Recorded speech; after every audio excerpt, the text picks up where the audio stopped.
हाँ, तो बच्चों ये क्वेश्चन नंबर 6 देखते हैं। क्वेश्चन नंबर 6 में एक चार्ज माइनस क्यू दिया है, उसका मास m है। चार्ज माइनस क्यू है, मास m है और ये r रेडियस की सर्कुलर पाथ में ये रिवॉल्व कर रहा है। किसके अराउंड कर रहा है? इनफाइनाइट लेंथ का वायर है जिसकी चार्ज डेंसिटी कितनी है? लैम्डा है। तो पूछ रहा है कि उसका टाइम पीरियड ऑफ रिवोल्यूशन क्या है, मतलब एक चक्कर लगाने में कितना टाइम लेगा।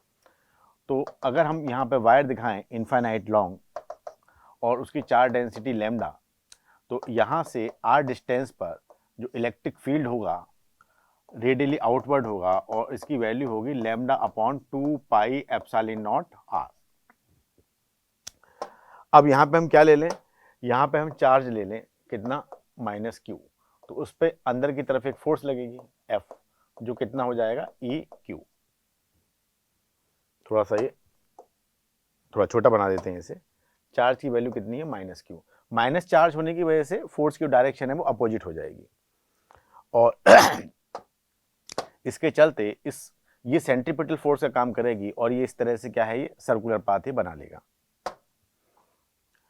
अब हम यहां पर देखें तो क्या कह सकते हैं, तो जो F है ये सेंट्रीपिटल फोर्स की तरह से काम कर रहा है, तो कितना हो जाएगा? M A C. तो F equal to M A C हो जाएगा। अब एम ए सी की वैल्यू कितनी है? ओमेगा स्क्वायर और रेडियस कितनी दी हुई है? आर। तो ए सी ओमेगा स्क्वायर आर हो जाएगा और एफ की जो वैल्यू है वो कितनी है? E Q. तो ई और ये क्यू। इधर आ जाते हैं तो ई की वैल्यू कितनी लिख दें? Lambda over 2 pi epsilon naught R और Q equal to M omega square R. तो ओमेगा स्क्वायर ये कितना हो गया? Lambda Q over 2 pi epsilon naught R square और एम, और ओमेगा इक्वल टू ये हो गया lambda Q over 2 pi epsilon naught R square M, और इसकी पावर लगा दीजिए, मतलब हाफ लगा दीजिए, अंडर रूट में कर दीजिए इसे। अब अगर टाइम पीरियड देखें तो टाइम पीरियड कितना होता है बेटा? 2 पाई ओवर ओमेगा। ठीक है, ओमेगा एंगुलर स्पीड हमारी आ गई, तो टाइम पीरियड कितना हो गया? 2 पाई ओवर ओमेगा हो गया। तो इक्वल टू अगर इसे देखें तो ये कितना आ जाएगा? 2 पाई, और इसे पलट के लिख दीजिए तो ये कितना आ जाएगा? 2 pi M epsilon naught R square over lambda Q. तो यहाँ से अगर हम अकॉर्डिंगली ऑप्शन सर्च करें तो ये 2 पाई की पावर हाफ है, ये फुल पावर है, तो ये हो जाएगी हमारी 2 पाई इसकी पावर 3/2।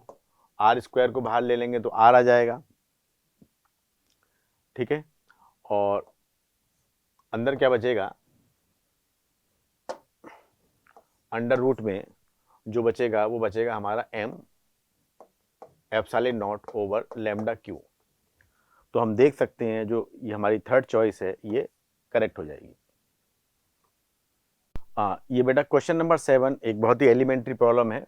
फ्रिक्शन फोर्स का वर्क डन पूछा है इसमें। एक ये वेज दिया हुआ है, फ्रिक्शन जिस सरफेस पे ये ब्लॉक मूव करेगा उस पर फ्रिक्शन कोएफिशिएंट की वैल्यू दे रखी है 0.1।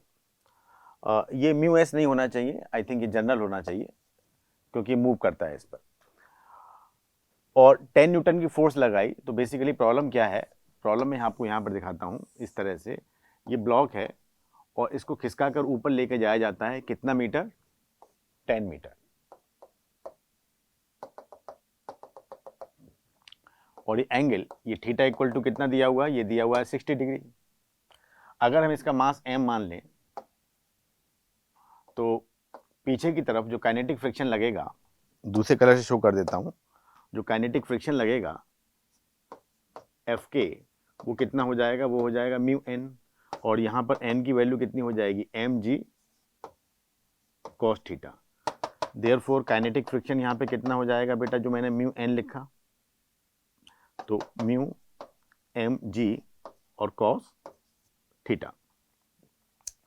जो डिस्प्लेसमेंट हुआ है हमारा वो ऊपर की तरफ हुआ है और फ्रिक्शन अपोजिट डायरेक्शन में लगा है। तो हम क्या कह सकते हैं कि वर्क डन बाय फ्रिक्शन जो होगा वो नेगेटिव हो जाएगा, माइनस एफ के और कितना? Displacement S. अपोजिट डायरेक्शन होने के चलते जो वर्क डन बाई फ्रिक्शन आएगा वो नेगेटिव आएगा। तो इक्वल टू क्या हो जाएगा ये, minus mu M G cos 60 into S. Values put कर देते हैं, सारी वैल्यूज तो मुझे गिवन है। म्यू की वैल्यू कितनी गिवन है, -0.1। एम की वैल्यू कितनी गिवन है, एम की वैल्यू 1, जी की वैल्यू 10, कॉस 60 की वैल्यू हाफ आ जाएगी, और ये कितना, ये 10। ये 0.1 इंटू 10 ये हो गया हमारा 1, और ये हम देखें तो हमारा आंसर आएगा -5 जूल। सेलेक्ट कर लेते हैं। तो इसमें मैग्नीट्यूड में आंसर दिया हुआ है, तो second will be the correct choice. ये जो क्वेश्चन नंबर 8 है, ये भी लॉज ऑफ मोशन में से है क्वेश्चन। और इसमें क्या है, एक्चुअली इसके नीचे एक सरफेस होनी चाहिए, स्मूथ सरफेस। मैं लगा देता हूँ यहाँ पर इस तरह से। तो 3 ब्लॉक हैं 2 kg 3 kg के, और ये स्ट्रिंग है, इनमें टेंशन जो डेवलप है ये T2 और ये T1। तो हमसे दोनों पूछी गई हैं, टेंशन T1 और T2 कितनी कितनी होंगी। तो अगर हम पूरे को सिस्टम मान लें, तो पूरे को सिस्टम मान लें यहाँ पर इस तरह से, तो T1 और T2 इंटरनल फोर्स हो जाएंगी। तो जो उसका एक्सेशन आएगा पूरे सिस्टम का A, वो आएगा F upon total mass, that is F upon total mass कर दीजिए इस तरह से। तो फोर्स कितनी, 80, और टोटल मास 5 + 3 एंड +2, तो ये आ जाएगा हमारा 8 मीटर पर सेकेंड स्क्वायर। तो एक्सेलेरेशन आ गया हमारा। अब अगर हमें T2 निकालना है, तो 2 kg का यहाँ से FBD बना लीजिए, हॉरिजॉन्टल डायरेक्शन में ही फोर्स दिखाने की जरूरत है। तो F इक्वल टू कितना, 80 न्यूटन, और यहाँ से इसे ब्रेक कर दिया तो T2 हो गया पीछे, और एक्सेलेरेशन किधर लग रहा है, आगे A, जिसकी वैल्यू कितनी है, 8 मीटर पर सेकेंड स्क्वायर। तो net force equal to MA अगर ये अप्लाई कर दें, तो 80 माइनस T2 इक्वल टू, ये कितना है, इसका मास 2 kg है, तो 2, और एक्सेलेरेशन कितना है, 8। तो 80 माइनस T2 इक्वल टू 16, तो T2 इक्वल टू कितना आ गया, 64 न्यूटन। ओके, अब हम T1 को भी निकाल सकते हैं। T1 के लिए क्या, यहाँ से अलग कर दीजिए 5 kg को, यहाँ से इस तरह से। तो ये T1, और इसका मास कितना है, इसका मास है 5 kg, और इस पर भी जो एक्सेलेरेशन की वैल्यू लग रही है उतनी ही लग रही है भाई, वो तो कॉमन एक्सेलेरेशन है। तो यहाँ पर हॉरिजॉन्टल डायरेक्शन में एक ही फोर्स है T1, तो net force equal to MA इसमें भी लगा दीजिए, क्योंकि एक्सेलेरेशन हो रहा है सिस्टम में। तो नेट फोर्स में केवल T1 लिखा जाएगा, और मास कितना 5, और इसकी वैल्यू कितनी 8। तो T1 इक्वल टू कितना आ गया, T1 इक्वल टू आ गया 40 न्यूटन। तो आंसर जो होना चाहिए 40 न्यूटन और 64 न्यूटन। तो इस तरह से हम देख सकते हैं कि जो थर्ड है वो करेक्ट चॉइस है। क्वेश्चन नंबर जो सेकंड है, ये फोटो इलेक्ट्रिक इफेक्ट से पूछा हुआ है। इसमें एक ग्राफ दिया हुआ है, maximum kinetic energy versus frequency, और इसका पूछा गया है हमसे स्लोप, मतलब ये थीटा है तो इसका टेन थीटा कितना होगा। तो अगर हम इक्वेशन देखें, फोटोन की एनर्जी एच न्यू ये कितने के बराबर होती है, ये होती है मैक्सिमम काइनेटिक एनर्जी, मैं केवल के से शो करता हूँ, के मैक्स, और प्लस वर्क फंक्शन W। तो के मैक्स इक्वल टू, मतलब के मतलब kinetic energy max equal to, इसको हम क्या कह सकते हैं, इसको हम कह सकते हैं H new minus W।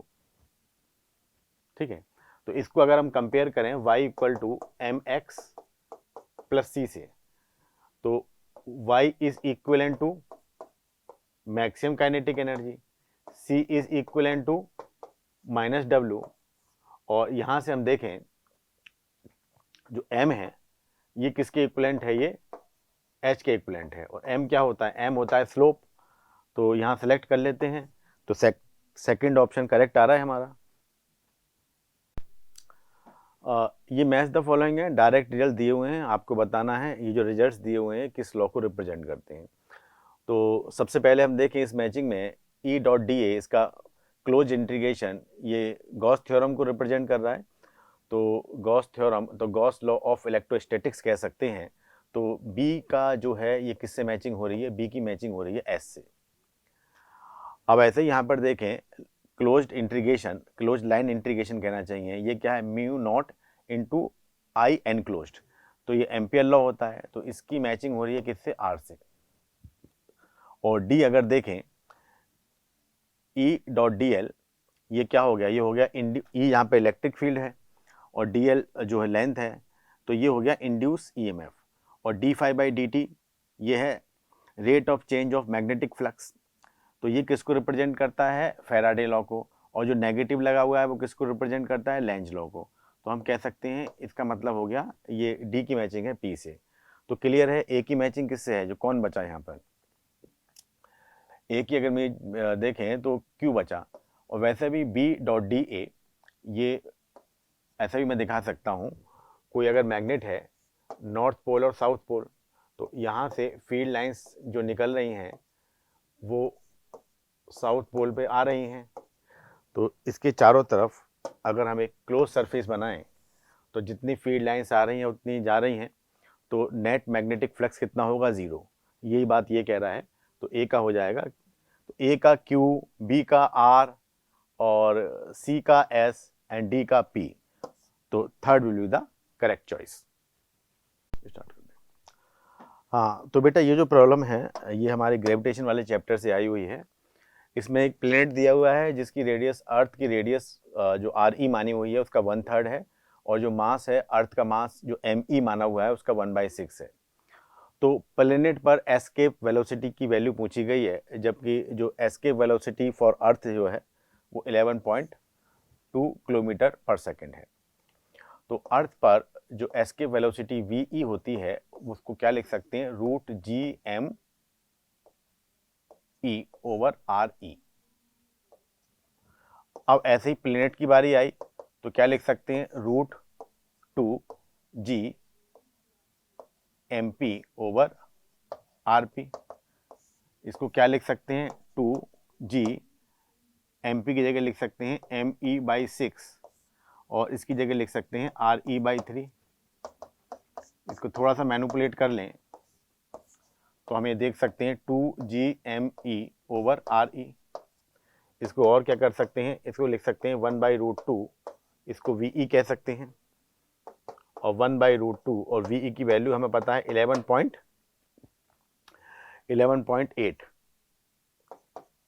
Kilometre पर सेकेंड। अब ये जो √2 है इसकी वैल्यू अगर हम पुट कर दें 11.8 एंड डिवाइडेड बाई 1.414, इतना किलोमीटर पर आर, वो पर सेकेंड, सॉरी, इतना किलोमीटर पर सेकेंड। तो इसको अगर हम सॉल्व करके देखेंगे तो ये आ जाएगा हमारा 7.92 किलोमीटर पर सेकेंड। तो ऑप्शन अगर देखें तो फर्स्ट ऑप्शन करेक्ट हो जाएगा। हाँ, तो ये जो प्रॉब्लम पूछी गई है ये इस प्रॉब्लम में है मैग्नेटिक फील्ड पूछा गया है और एक करंट कैरिंग स्क्वायर लूप हमें दी गई है। इस तरह से मान लीजिए, और मान लीजिए करंट इस तरह से फ्लो कर रहा है और इस करंट की वैल्यू आई मान लीजिए, और जो स्क्वायर की साइड है ये कितनी है, 1 मीटर है। तो अगर हम इस वाले वायर को कंसीडर करें, केवल इस वाले वायर को कंसीडर करें अभी ऐसे, तो इस सेंटर तो इसका ये हो गया। तो सेंटर पर मैग्नेटिक फील्ड अगर निकालनी हो तो फॉर्मूला हमारा जिस तरह से है उसके लिए क्या करते हैं, हम यहाँ पर परपेंडिकुलर ड्रॉ करते हैं, इसको कह सकते हैं आर। तो आर की वैल्यू कितनी हो गई, हम अलग से लिख लें तो कितनी हो गई, 1/2 मीटर हो गई। और क्या करते हैं, इस तरह से यहाँ पर इसके कॉर्नर्स पर एंगल चेक कर लेते हैं। तो ये कितना हो गया, 45 डिग्री, और ये भी कितना हो गया, जगह नहीं है थोड़ा बाहर की तरफ लिख देता हूँ, तो ये 45 डिग्री। और डायरेक्शन अगर हम यहाँ पे देखें तो राइट हैंड थंब रूल से थंब को करंट की डायरेक्शन में रखा तो हम कह सकते हैं ये डायरेक्शन जो हो जाएगी हमारी अंदर की तरफ हो जाएगी मैग्नेटिक फील्ड की। तो इस वायर के चलते मान लीजिए मैग्नेटिक फील्ड कितना है, B1। तो B1 इक्वल टू कितना हो जाएगा, μ0 I ओवर 4 पाई R और sine θ1 plus sine θ2, μ0 I over 4 pi R, सबकी वैल्यू बाद में एक साथ रख देंगे। अब θ1 और θ2 दोनों कितने हैं, 45 डिग्री और 45 डिग्री, तो 1/√2 एंड प्लस 1/√2। तो ये कितना आ गया, ये आ गया √2 μ0 I over 4 pi R। Okay, तो अब हम क्या देख सकते हैं यहाँ पर, जो एक वायर के चलते आया ये इधर B1 और अंदर की तरफ आया, इस वाले सेगमेंट का भी अंदर की तरफ, ऊपर वाले का भी अंदर की तरफ, सबका अंदर की तरफ आएगा। और जो चारों के चारों सेगमेंट हैं इस स्क्वायर में सिमेट्रिकली लोकेटेड है सेंटर से, तो जो सबका आएगा वो B1 वैल्यू का ही आएगा। तो जो नेट मैग्नेटिक फील्ड आ जाएगा सेंटर पे, तो बी नेट हम कितना कह सकते हैं, 4 टाइम्स B1, मतलब एक के इफेक्ट का 4 टाइम्स। तो यहाँ पे 4 की मल्टीप्लाई कर लेते हैं, तो ये कितना आ जाएगा, 4 √2 mu naught I over 4 pi are.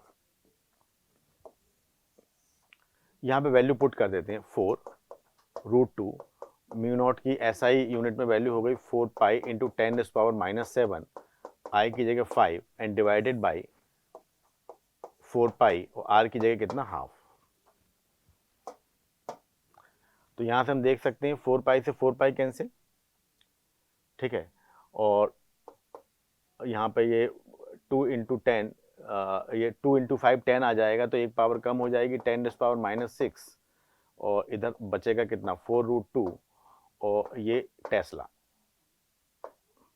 तो ऐसी कोई देखें इसमें ऑप्शन, तो यस सेकंड जो है करेक्ट चॉइस है हमारी। हाँ, तो बेटा ये क्वेश्चन नंबर 13 वेक्टर से पूछा हुआ है। इस क्वेश्चन में क्या है कि a vector which have magnitude same as of 3i + 4j cap, 3i cap + 4j cap, and direction किसके अलोंग है, 4i कैप + 3j कैप, मतलब डायरेक्शन इसके अलोंग और मैग्नीट्यूड इसका। तो इसका अगर देखा जाए तो इसका मैग्नीट्यूड कितना हो गया,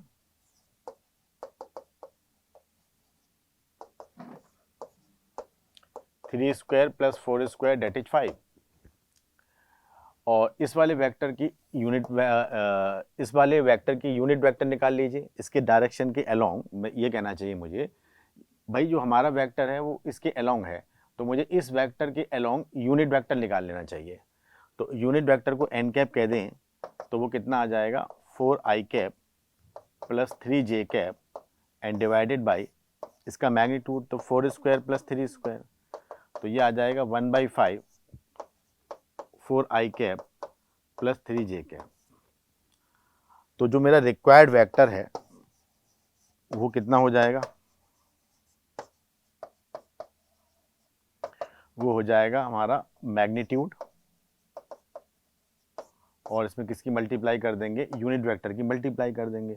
मैग्नीट्यूड कितना है 5 और यूनिट वेक्टर कितना है 1/5 4i कैप + 3j कैप। तो जो रिक्वायर्ड वेक्टर आएगा वो आएगा 4i कैप + 3j कैप। तो ये कह रहा है हमारा xi कैप + 3j कैप। तो यस, अगर यहाँ से हम कंपेयर करें xi कैप और यहाँ पे क्या है हमारा 4i कैप, तो x इक्वल टू क्या हो जाएगा, 4 हो जाएगा। तो 3 will be the correct choice. Question number 14 में देखें, लैंग्वेज में पढ़ देता हूं। An electron is revolving in nth orbit of He + ion, it's magnetic movement depend on radius of orbit H। मतलब मैग्नेटिक मूवमेंट की जो उसकी जो इलेक्ट्रॉन के रिवोल्यूशन की सर्कुलर पाथ की रेडियस है उस पर डिपेंडेंस पूछ रहा है, किसकी पावर की, मतलब रेडियस की किस पावर के प्रोपोर्शनल होगा। तो जो हमारा मैग्नेटिक मूवमेंट होता है वो क्या होता है, m = IA। यहाँ पर दिखा सकते हैं, ये मान लिया न्यूक्लियस है और इसके चारों तरफ ये इलेक्ट्रॉन इस तरह से रिवॉल्व कर रहा है और इसकी रेडियस कितनी है, r है, ऑर्बिट कितना है, nth ऑर्बिट है।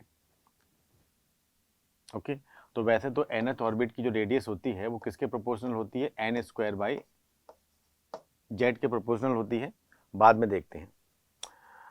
तो जो करंट है, करंट को क्या लिख सकते हैं, चार्ज ओवर टाइम, क्योंकि कांस्टेंट स्पीड चल रहा है ना, तो डायरेक्ट टाइम को इसी तरह से dq/dt ना करके q/t कर सकते हैं। और एरिया कितना हो गया इस लूप का, πr²। तो q की जगह e लिख दीजिए, और जो टाइम पीरियड है वो कितना आएगा, 2πr अपॉन स्पीड v, और ये कितना आ गया, πr²। तो इसे हम लिख सकते हैं EV ओवर 2 पाई, वैसे पाई से भी पाई खत्म हो जाएगा, तो EV पाई से तो पाई कैंसिल कर दो और R से एक पावर चली गई, तो EV ओवर 2R, इस तरह से। नहीं सही कर देते हैं ऐसे, तो E दिखा देते हैं पूरा, ER² ओवर 2R और V ऊपर चला जाएगा, तो ये आ जाएगा EVR ओवर 2, इस तरह से आ जाएगा ये। अब इस V को मैनिपुलेट कैसे कर सकते हैं हम जानते हैं कि MVR एंगुलर मोमेंटम जो होता है रिवॉल्विंग इलेक्ट्रॉन का, वो किसके बराबर होता है, NH ओवर 2 पाई। तो V की जगह हम रिप्लेस कर सकते हैं NH ओवर 2 पाई और MR, इस वैल्यू को यहां पर रिप्लेस कर दीजिए, तो ये कितना आ गया, ये आ गया E NH ओवर 2 पाई MR और R और डिवाइडेड बाई 2। ओके, तो यहां से हम देख सकते हैं कि R से R कैंसिल हो गया और बाकी सब कांस्टेंट है।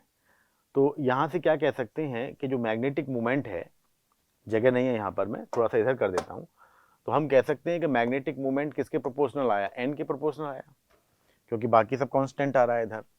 और एक रिलेशन मेरी ये है, तो यहां से मैं क्या देख सकता हूं कि R जो है ये किसके प्रोपोर्शनल है, N² के प्रोपोर्शनल है, या क्या कह सकता हूं N किसके प्रोपोर्शनल है, R की पावर हाफ की प्रोपोर्शनल है। तो यहां पर भी मैं क्या कह सकता हूं M, क्योंकि N की प्रोपोर्शनल है, तो N का मतलब क्या है N, और N किसके प्रोपोर्शनल है, R की पावर हाफ की प्रोपोर्शनल है, तो मैं कह सकता हूं M is proportional to R raise to the power half. तो सेकंड ऑप्शन हमारा करेक्ट हो जाएगा। हाँ, तो बेटा ये जो प्रॉब्लम दी हुई है रोटेशनल मोशन से आई है, इसमें दो डिस्क दी हुई हैं। पहली का मोमेंट ऑफ इनर्शिया गिवन है, एंगुलर स्पीड गिवन है, और दूसरी डिस्क का भी मोमेंट ऑफ इनर्शिया और एंगुलर स्पीड गिवन है। अब क्योंकि ये और सेम डायरेक्शन में दोनों क्या हैं, रोटेट कर रही हैं। अब मेमोरी बेस्ड क्वेश्चन है, तो ये जो क्वेश्चन है ये किस तरह का है वो मैं बता दूं, तो लैंग्वेज इसमें पूरी नहीं लिखी है। एक डिस्क तो ये है,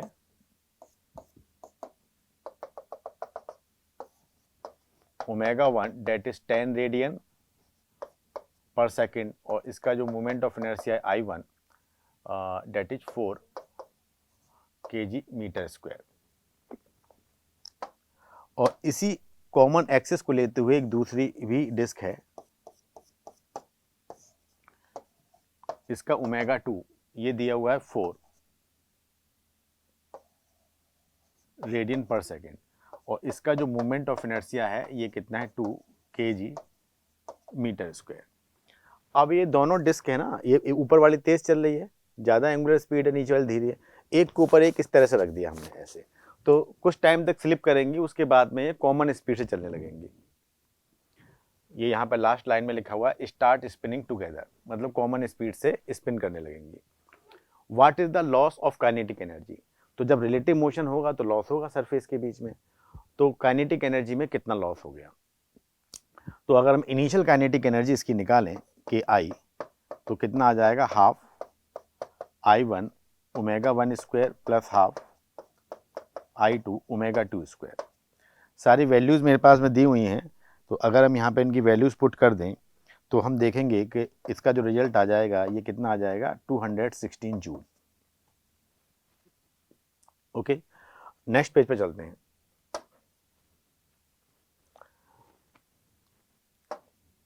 फिर क्या है, ये पहली डिस्क,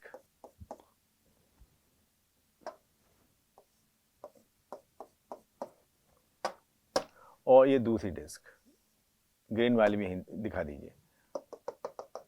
अब ये इनकी कॉमन स्पीड कितनी आ गई, ओमेगा आ गई।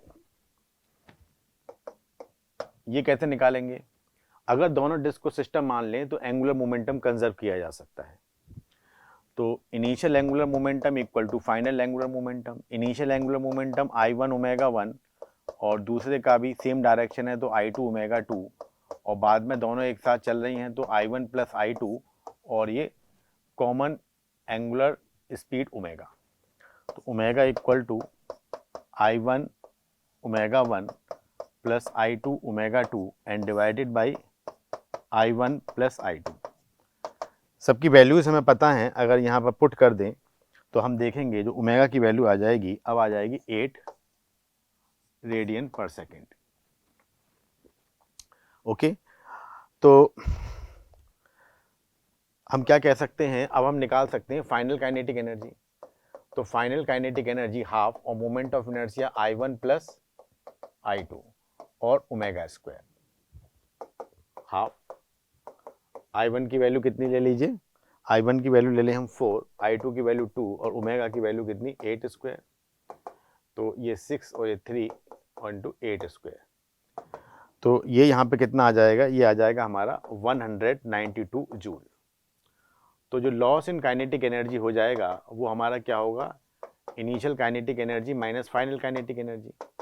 तो इनिशियल काइनेटिक एनर्जी कितनी आई थी हमारी, इनिशियल काइनेटिक एनर्जी आई थी, हम देख सकते हैं पीछे 216